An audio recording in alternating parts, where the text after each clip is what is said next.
Hello everyone, welcome back. Standard 10 का एक और चैप्टर लेकर डिस्कशन स्टार्ट करेंगे। स्टैंडर्ड 10 का चैप्टर साउंड। साउंड से रिलेटेड प्रॉपर्टीज, साउंड के बारे में फंडामेंटल्स पढ़े होंगे लोअर क्लास में, 9th में, 8th में, 7th में, 6th में, कि sound is a, sound waves के बारे में, उसकी प्रॉपर्टीज के बारे में। सो चलो एक रिकॉल के लिए मैं क्वेश्चन पूछता हूँ कि साउंड किस टाइप की वेव है?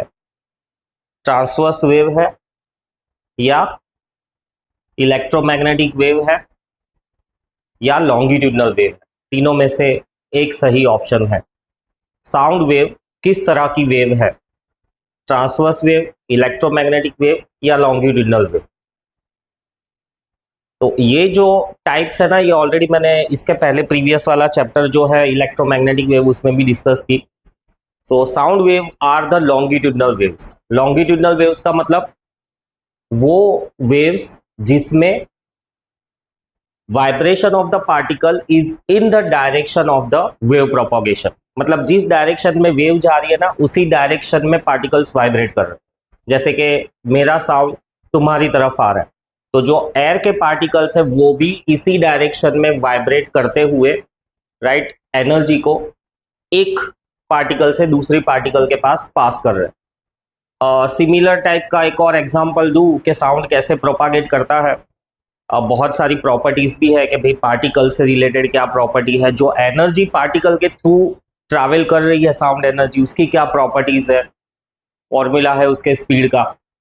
वो ऑलरेडी 9th में आ चुका है, तो वो सब चीज़ें यहाँ पर डिस्कस नहीं हुई है।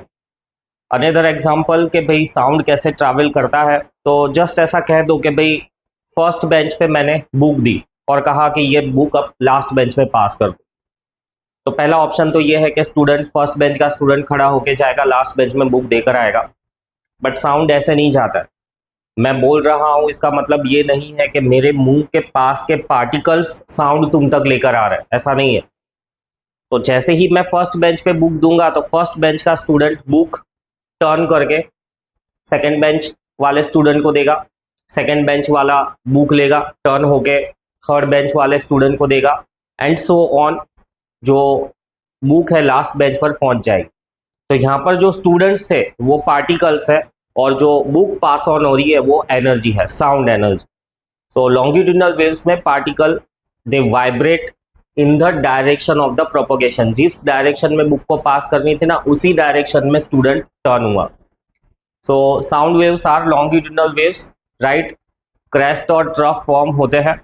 पर ये बहुत फंडामेंटल चीज़ें हैं जो ऑलरेडी 9th में आ चुकी है। साउंड से रिलेटेड और ज़्यादा गहराई में जाते हुए इसकी क्वालिटेटिव और क्वांटिटेटिव प्रॉपर्टीज के बारे में ये चैप्टर कहता है कि भाई जैसे कि मैं बोल रहा हूँ, या ऐसा कह दो कि तुम्हारे घर में किसी और कमरे से कोई आवाज़ आती है, तो तुम कितना क्लियरली आइडेंटिफाई कर जाते हो कि ये मम्मी की आवाज़ है, ये भाई की आवाज़ है, कि ये किसी और जो नियर बाय का मेंबर है उसकी आवाज़ है ना। तो कैसे आइडेंटिफाई कर पाते हैं? जो साउंड है, राइट, साउंड एनर्जी कह दो, तो वो साउंड एनर्जी को आइडेंटिफाई करने की 3 कैरेक्टरिस्टिक प्रॉपर्टीज है। कोई भी साउंड हो तो उसको आइडेंटिफाई करने की 3 कैरेक्टरिस्टिक प्रॉपर्टीज है। सबसे पहली वाली है पिच, राइट, दूसरा वाला है क्वालिटी, और तीसरा वाला है एम्पलीट्यूड। ये 3 प्रॉपर्टीज के बेस पे, तीसरा वाला एम्पलीट्यूड नहीं है, पिच, फिर है क्वालिटी, हाँ, amplitude, loudness. So pitch, loudness और क्वालिटी, ये 3 चीज के बेस पे। तो इन तीनों वर्ड्स को हम डिटेल में पढ़ेंगे कि पिच का मतलब क्या होता है, लाउडनेस कह दो या एम्पलीट्यूड कह दो उसका मतलब क्या होता है, क्वालिटी कह दो या टिम्बर कह दो तो इसका मतलब क्या होता है, और रेलेवेंट फिनोमिनान्स है जो इस चैप्टर में डिस्कस करेंगे। कुछ न्यूमेरिकल्स भी है। एको एक फिनोमिनान है, रिपीटेशन ऑफ द साउंड, है ना। हम चिल्लाते हैं, साउंड बार बार रिपीट होकर आता है, एको, तो वो भी हम पढ़ेंगे इसमें। एको के अलावा उससे रेलेवेंट एक और फिनोमिनान होता है जिसको कहते हैं रिवर्बरेशन, वो भी हम पढ़ेंगे। उसके बेसिस पे रीजनिंग बेस्ड क्वेश्चन है, उसके बेसिस पे न्यूमेरिकल्स भी है। तो चलो स्टार्ट करते हैं चैप्टर नंबर 6 है टेक्स्ट बुक में, साउंड स्टैंडर्ड 10 का। तो सबसे पहले तो व्हाट इज साउंड? तो sound is a mechanical energy which causes in us the sensation of hearing. Mechanical energy यहाँ से लिसनर तक पहुँचती है, राइट? और वो एनर्जी कानों में जाती है, कान में पर्दा होता है, वो वाइब्रेट होता है, उस वाइब्रेशन के सिग्नल्स ब्रेन तक जाते हैं और ब्रेन आइडेंटिफाई करके देता है कि सामने वाला क्या बोल रहा है। सिर्फ आइडेंटिफाई ही नहीं करके देता है, वो ब्रेन हमको ये जैसे मैंने कहा कि पिच, लाउडनेस, क्वालिटी, ये तीनों के बारे में आइडिया भी देता है, वो भी प्रोसेस कर लेता है। इसीलिए हम चाहे आंख बंद करके भी सुन रहे हो ना, तो हमें पता चल जाता है कि भाई ये मम्मी की आवाज़ है, ये बहन की आवाज़ है, राइट? ये मामी की आवाज़ है, ये बुआ की आवाज़ है। तो sound is a mechanical energy that causes in us the sensation of hearing. कैसे हियरिंग होता है? ये ईयर के थोड़े पार्ट्स है जो हमारे हियरिंग सेंसेशन में हेल्प करते हैं। कान का आउटर पार्ट टीना, यहाँ से साउंड कलेक्ट होके ऑडिटरी कैनाल में जाता है। ये ऑडिटरी कैनाल में यहाँ पर ईयर ड्रम होता है, ईयर ड्रम के वाइब्रेशंस फिर इस पार्ट में थोड़े एम्पलीफाई होके ऑडिटरी नर्व ब्रेन में लेकर जाती है। सो बहुत ज़्यादा डिटेल में तो नहीं, बट इतना क्लियर रखो कि पीना से साउंड कलेक्ट होके ईयर ड्रम पे जाता है, ईयर ड्रम वाइब्रेशंस को कलेक्ट करके ऑडिटरी नर्व थ्रू ब्रेन में भेज देता है। नेक्स्ट है fundamentals of reflection of sound. तो sound obeys laws of reflection. Refraction नहीं होता है साउंड, साउंड का बेंडिंग नहीं होता है। रिफ्रैक्शन यानी बेंडिंग हुआ, रिफ्लेक्शन यानी टकरा के वापिस आना। और वो टकरा के वापिस आने के कुछ लॉस है ना, दो लॉस है कि एक तो angle of incidence will be equal to angle of reflection, दूसरा वाला लॉ है the incident wave, the reflected wave and the normal they lie on the same plane, right? तो ये तीनों चीज़ों एक ही प्लेन में रहेगी। मतलब ऐसा कि मैं यहाँ से बोल रहा हूँ, वैसे तो साउंड मैं बोलता हूँ तो सारे डायरेक्शंस में जाता है, राइट? लेफ्ट, राइट, ऊपर, नीचे। सो हम ऐसा कह सकते हैं कि ऑल 3 डायमेंशंस में साउंड जा रहा है। But under simple conditions, light के जैसा ही कि भाई साउंड लेट से ये बोर्ड पे है, स्मार्ट बोर्ड पे है, और यहाँ पर किसी ऑब्स्टिकल से टकरा है तो टकरा के वो लॉस ऑफ रिफ्लेक्शन को फॉलो करेगा। Angle of incidence will equal to angle of reflection, और ये normal. So first law, angle of incidence is equal to angle of reflection, और दूसरा law, the incident ray, the reflected ray and the normal lie in the same plane. So sound obeys the laws of reflection, refraction का law obey नहीं करता है। फिर how megaphone produce A loud sound. Megaphone, इस तरह के भोंपू देखे होंगे, है ना? तो आजकल तो वैसे अच्छे खासे स्पीकर्स आ गए हैं। पहले के टाइम पे जब स्पीकर्स कॉस्टली थे या इजीली अवेलेबल नहीं थे, तब इस तरह के भोंपू यूज होते थे, इसको मेगाफोन कहते हैं। सो ये भी क्या करता था, जो भी साउंड यहाँ से अंदर आ रहा है उसको डेंसिफाई करता था। वैसे जैसे मैं बोल रहा हूँ तो मेरा साउंड क्या हो रहा है, सब डायरेक्शन में जा रहा है। अब उसकी बजाय मैं जैसे ये मेगाफोन जैसा शेप बना दूं तो देखो मेरे साउंड में चेंजेस आ गए। अब ये ऐसा शेप बनाने से क्या होता है कि साउंड जो है आसपास फैलने की जगह एक ही जगह में रहता है और काफी दूर तक जा सकता है ना? किसी को बहुत दूर खड़ा है चिल्लाकर बुलाना है तो हम जनरली इस तरह का शेप करके चिल्लाकर बुलाते हैं।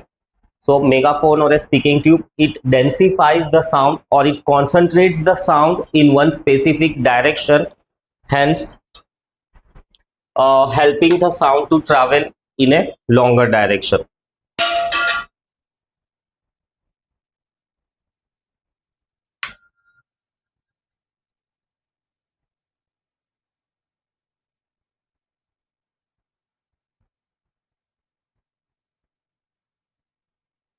So megaphone on the account of its shape densify the sound. Densify की जगह पे ये वर्ड भी यूज कर सकते हो कि भाई concentrates the sound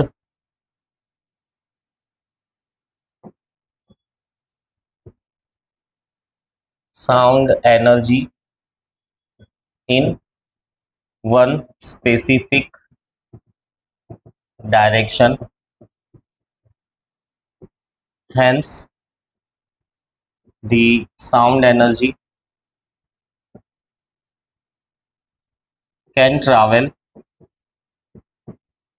a longer distance, right. So densify करता है एनर्जी को one specific direction, so sound लंबी दूरी तक जा सकता है। वैसे आजकल ये बहुत ज़्यादा यूज नहीं होता है, अच्छे खासे स्पीकर्स आ गए हैं, बट ये फिजिक्स का एक कंसेप्ट है कि अगर हमारे पास कुछ भी डिवाइस ना हो तो एटलीस्ट ये जो कॉपिंग ऑफ हैंड्स है that is similar to this.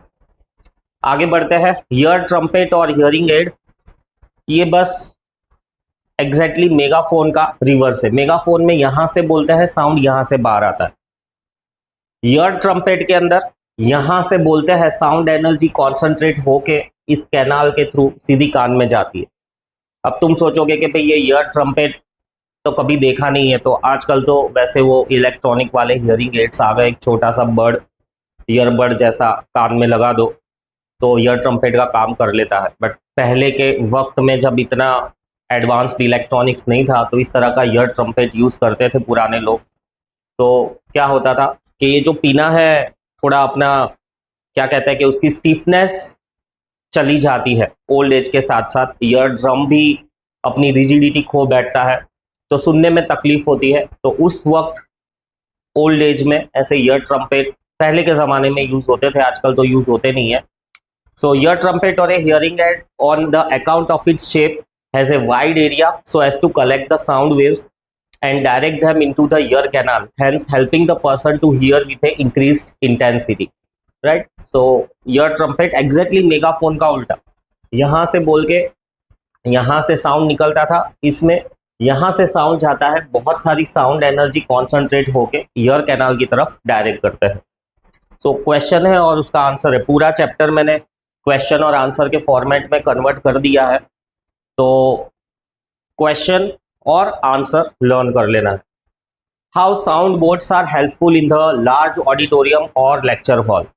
So town hall कह दो, ऑडिटोरियम्स कह दो, तो जो बहुत कहते हैं ना आर्किटेक्चरली डिजाइंड होते हैं, आर्किटेक्चरली डिजाइंड यानी साइंस है उसके डिजाइन में, तो वहां पर ये साउंड बोर्ड कह दो या रिफ्लेक्टर्स कह दो यूज होते थे। तो पब्लिक स्पीकिंग में जनरली जो यहाँ पर स्पीकर खड़ा होता है तो पीछे का जो पार्ट है ना, rather than keeping it flat, उसको ऐसा सीधा रखने की बजाय थोड़ा कॉनकेव शेप दे देते हैं।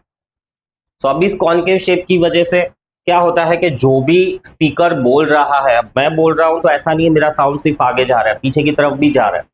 अब ऑडिटोरियम है, राइट, मेरा साउंड सफिशिएंटली एनर्जी वाला होना चाहिए सो दैट सबको सुनाई दे या दूर तक जा सके। तो इस केस में क्या होता है, जो साउंड पीछे जा रहा है वो साउंड एनर्जी वेस्टेज ना हो, इसीलिए ये कॉनकेव शेप के हेल्प से रिफ्लेक्शन होता है और अल्टीमेटली आगे के डायरेक्शन में ही साउंड रिफ्लेक्ट हो जाता है। So sound boards again working on the principle of the reflection helps the sound energy to concentrate in the forward direction. तो ये जो कर्व्ड कार्डबोर्ड है इसको हम कहते हैं sound board. So sound boards are the specialized material that reflect the sound. Sound boards are in the shape of the concave. Speaker is placed at the focus. As speaker speaks, the sound energy travels in the forward direction as well as in the backward direction. The sound energy from the backward direction gets reflected from the concave board towards the audience due to concave shape of the soundboard. Hence, this helps in spreading the sound energy towards the audience. Soundboards are also called as acoustic reflectors. So, बड़े auditorium कह दो या public meeting कह दो, पीछे की तरफ ऐसा फ्लैट सरफेस होने की बजाय अगर कॉनकेव शेप का स्ट्रक्चर एकॉस्टिक रिफ्लेक्टर रखा हो तो काफ़ी बेटर साउंड ऑडियंस की तरफ जाएगा, अच्छी एनर्जी वाला साउंड जाएगा, so that neat and clean सुनाई दे।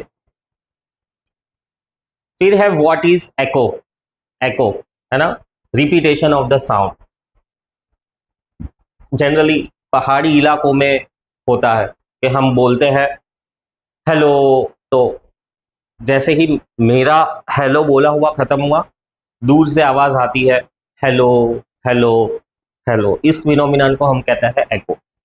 अब तुम्हारे दिमाग में आ रहा होगा कि जो बंद मकान है, पूरा खाली है, कोई फर्नीचर नहीं है, उसमें कोई सामान नहीं रखा हुआ है, उस मकान में भी जाकर हम कुछ बोलते हैं तो हमको एको सुनाई देता है। नहीं, वो एको नहीं है, वो है रिवर्बरेशन।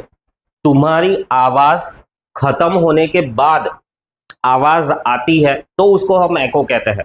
बट तुम बोल रहे हो और तुम्हारे बोलने के साथ साथ ही आवाज वापिस कानों में जा रही है, मतलब डबल डबल सुनाई देगा।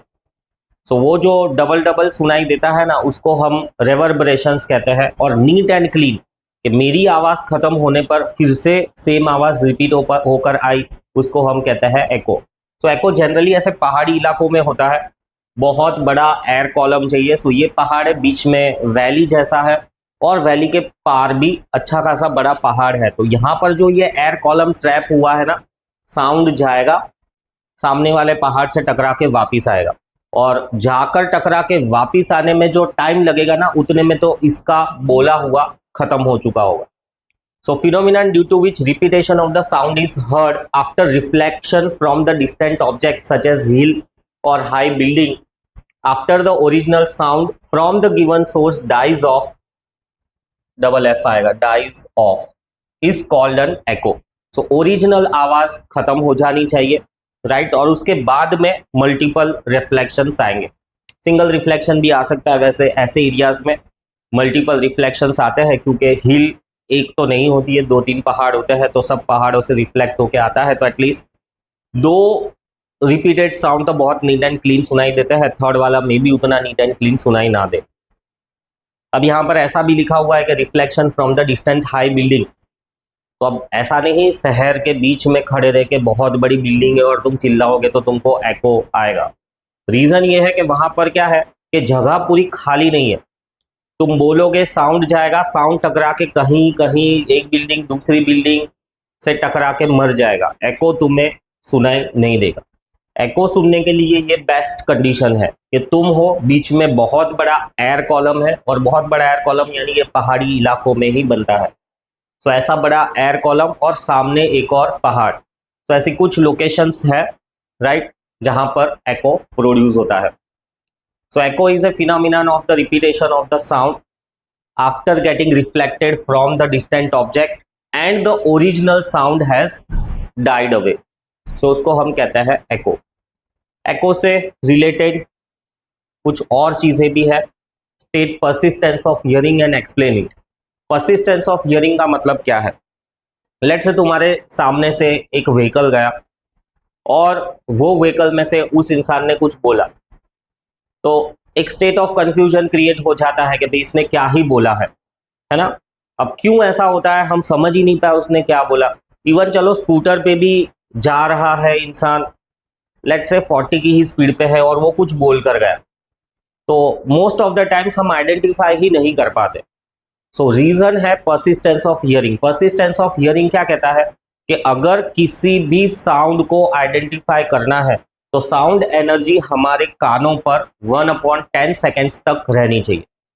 साउंड एनर्जी अगर हमारे कानों पर 1/10 सेकेंड्स तक रहती है, तब जाके हम साउंड को आइडेंटिफाई कर पाएंगे। सो मूविंग व्हीकल में से जो भी इंसान बोलकर निकलता है ना, तो साउंड एनर्जी उसके साथ साथ आगे निकल जाती है, हमारे कानों पर 1/10 सेकेंड्स तक रह ही नहीं पाती है। तो अल्टीमेटली हम साउंड आइडेंटिफाई नहीं कर पाते। So persistence of hearing is 1/10 seconds. It means that for us to identify the sound energy must remain on our ears, or let's say in our ears for at least 1/10 seconds, मतलब second का 10वां भाग। Echo,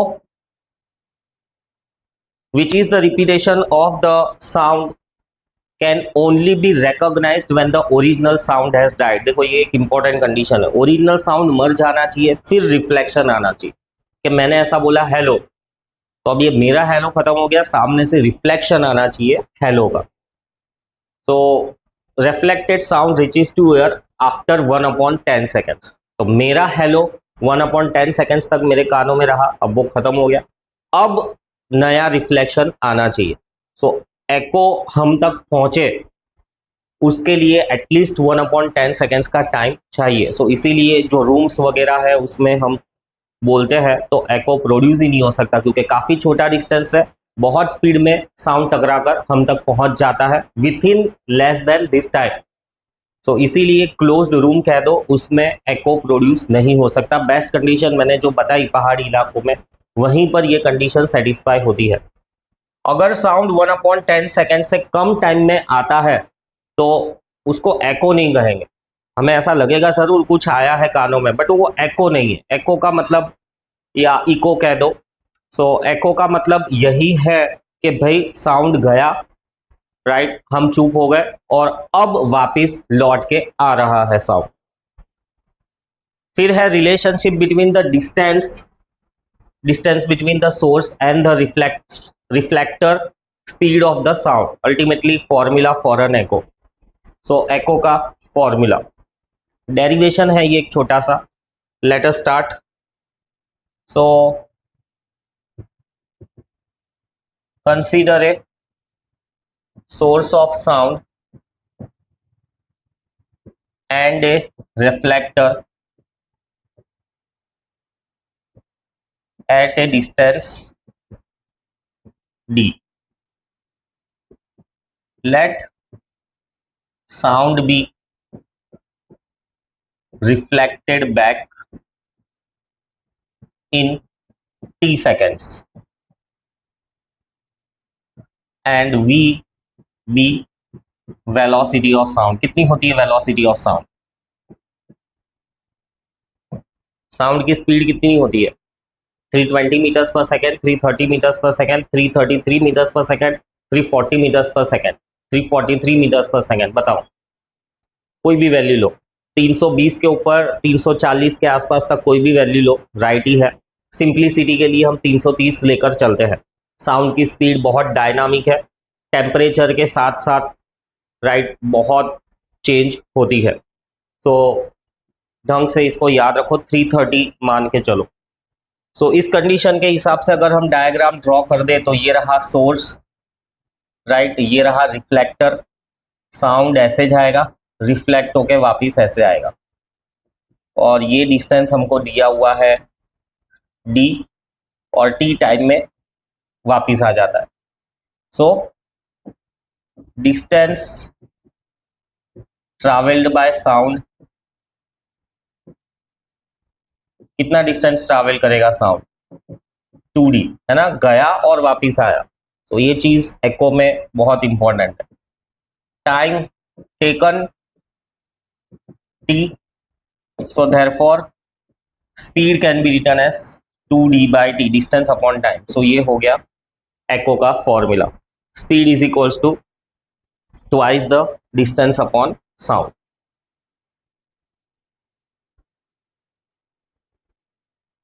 simple derivation. Calculate the minimum distance required to hear an echo. देखो अब ये जैसा मैंने कहा कि भाई रूम में तुमको एको सुनाई नहीं देगा, क्या रीजन है? कुछ मिनिमम डिस्टेंस चाहिए, इतना डिस्टेंस होगा ना तभी जाके तुमको, मिनिमम इतना होना चाहिए, इससे ज्यादा हो तो बेटर ही है, बट मिनिमम इतना होना चाहिए तब जाके एको सुनाई देगा। सो एको का फॉर्मूला यूज करता है, speed is equals to twice the distance upon time. For minimum distance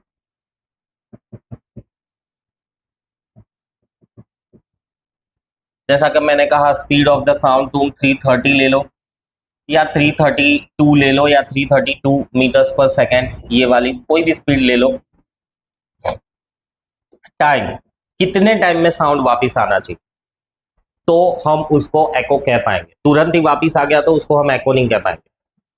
so persistence of hearing मतलब मेरा ओरिजिनल साउंड खत्म हो गया, फिर साउंड रिफ्लेक्ट होके आना चाहिए। सो पर्सिस्टेंस ऑफ हियरिंग, इतना टाइम तो मिनिमम साउंड को जाकर वापस आने में लेना ही पड़ेगा, तब जाके एको सुनाई देगा। सो अब हम डिस्टेंस कैलकुलेट करते हैं। सो फॉर्मूला यूज करके वो हो जाएगा twice velocity into time by 2। Velocity चलो मैं सिंपल डिजिट ले लेता हूँ 330, टाइम है 1/10 सेकेंड्स और ये डिवाइड बाय 2, तो कितना आया ये 15 दूनी 30 और फिर से 15 दूनी 30 आएगा। सो अप्रोक्सीमेटली तुम कह सकते हो 15.50 मीटर्स। अगर 332 या 340 लेते हैं, 340 लेकर देखते हैं, 340 इंटू 1/10 इंटू 2, 0 कैंसल, 17, सो अप्रोक्सीमेटली 17 मीटर। सो साउंड की स्पीड कम है तो 15 मीटर के आसपास एको हो जाएगा। साउंड की स्पीड ज़्यादा है, जनरली हमारे यहाँ जो टेम्परेचर्स वगैरह रहते हैं उस हिसाब से हम 340 ही लेते हैं। सो यही वाला लेके चलो। मिनिमम डिस्टेंस 17 मीटर होना चाहिए। अब 17 मीटर यानी हमारा रूम 17 मीटर लंबा तो नहीं होता है, 17 मीटर यानी ऑडिटोरियम जैसा कह दो, काफ़ी बड़ा हॉल कह दो, तो वहाँ पर 17 मीटर का डिस्टेंस तुम्हें मिल सकता है। पर एडिशनली वहाँ पर साउंड रिफ्लेक्ट होके आना चाहिए, फिर वहाँ पर ऑब्जेक्ट्स होंगे, फर्नीचर होगा, राइट। जैसे ऑडिटोरियम के अंदर तो सीट वगैरह रखी हुई होती है, और ऑडिटोरियम बना भी ऐसा होता है कि आसपास से साउंड रिफ्लेक्ट ना ही हो, है ना। थिएटर्स में जाते हैं तो थिएटर्स का जो वॉल होता है ना वो कवर्ड होता है साउंड एब्जॉर्बर से। सो इवन तो 17 मीटर का डिस्टेंस है तब भी एको प्रोड्यूस वहां नहीं होगा, क्योंकि एडिशनल कंडीशन क्या है कि भाई साउंड रिफ्लेक्ट होना चाहिए। अब दीवारें वैसी है ही नहीं कि साउंड रिफ्लेक्ट कर सके। सो वंस अगेन यही मेरा कहना है कि पहाड़ी इलाकों में ही ये कंडीशन बेस्ट सेटिस्फाई होती है। बाकी डे टू डे लाइफ में वन और मोर रीजंस की वजह से एको प्रोड्यूस नहीं होगा।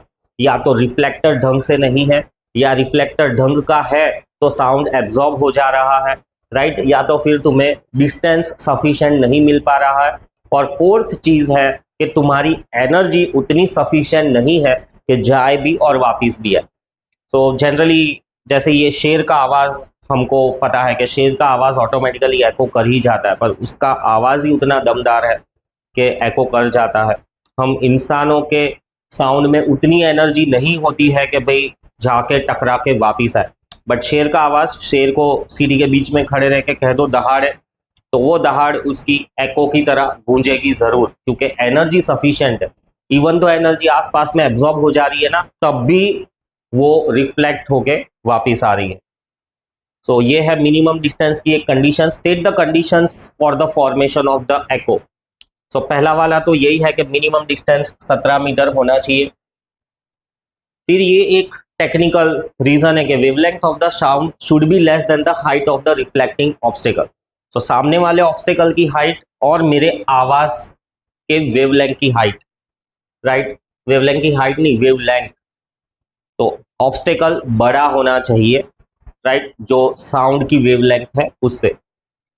जैसे इसको ड्रॉ करके मैं बताऊं तो ये रही मेरे साउंड की वेवलेंथ, राइट। अब सामने वाली ऑब्स्टेकल इतना सा ही है, ये कोई ऑब्स्टेकल है इतना सा ही है, तो रिफ्लेक्शन आएगा ही। इंस्टेड अगर ये इतना बड़ा पहाड़ है तो ये जाएगा आगे और रिफ्लेक्ट होके फिर वापिस आएगा। सो जो वेव की लेंथ है उसके कंपैरिजन में ऑब्स्टेकल बड़ा होना चाहिए। फिर intensity of the sound should be sufficient. Intensity कह दो, एनर्जी कह दो, साउंड की सफिशिएंट होनी चाहिए, राइट। एडिशनली कुछ हम बनाकर भी लिख सकते हैं कि एब्जॉर्प्शन शुड बी मिनिमम और जीरो। एब्जॉर्प्शन नहीं होना चाहिए साउंड का। तो ये एक और चीज है। फिर ये कंडीशंस सारी सेटिस्फाई होनी चाहिए, पहाड़ी इलाकों में ही सेटिस्फाई होगी। आगे बढ़ते हैं, what do you mean by reverberation. तो मैंने कहा कि भाई बंद कमरे के अंदर हम जो बोलते हैं, मतलब नया घर है, राइट, या तो खाली घर है, बिल्कुल भी फर्नीचर नहीं है, सिर्फ दीवारें ही है, सो वैसी जगह पर हम बोलते हैं और फिर से हमको हमारी आवाज़ सुनाई देती है, पर एको नहीं है वो। अभी तो मेरा बोलना खत्म नहीं हुआ है, उसी के पहले आवाज़ें गूंज रही है। सो वो जो गूंज रही है ना, उसको हम कहते हैं reverberation. So continuous repetition of the sound from the multiple reflectors one after the other in a closed room, thereby forming a continuous rolling sound. It's called as reverberation. So reverberation को short में ऐसे भी कह सकते हैं कि it is continuous rolling sound. सबने experience किया होगा, नहीं किया है तो पानी पीने का ग्लास लो, ऐसे मुंह के पास रखकर बोलो, तो तुमको रिवर्बरेशन का एहसास होगा कि भी तुम्हारी आवाज ही रोल रोल री रोल हो रही है, पर वो एको नहीं है। ये एक पिक्टोरियल अंडरस्टैंडिंग है रिवर्बरेशन की कि ये स्पीकर बोल रहा है, साउंड मल्टीपल रिफ्लेक्शंस होके इस पर पहुंच रहा है। तो देखो ये वाला साउंड सबसे पहले पहुंच जाएगा, है ना, फिर मे बी ये वाला साउंड दूसरा, ये तीसरा, ये चौथा, तो इसको डबल डबल सुनाई देगा। तो इसीलिए जो ऑडिटोरियम्स वगैरह होते हैं ना, ये जो दीवारें हैं ये स्पेशली साउंड एब्जॉर्बिंग मटेरियल्स की बनी हुई होती है। थिएटर्स में जाओ तो दीवार को छू कर देखना, तुम्हें फैब्रिक जैसा फील होगा, वो फैब्रिक कह दो या साउंड एब्जॉर्बर कह दो, एब्जॉर्ब कर लेता है साउंड, ताकि ऐसा रिवर्बरेशन ना हो, सुनने में मज़ा नहीं आती है। तो आज के लेक्चर के लिए इतना काफ़ी है। नेक्स्ट लेक्चर में हम एप्लीकेशन एको से डिस्कशन स्टार्ट करते हैं। मिलते हैं नेक्स्ट लेक्चर में। सी यू, बाय बाय।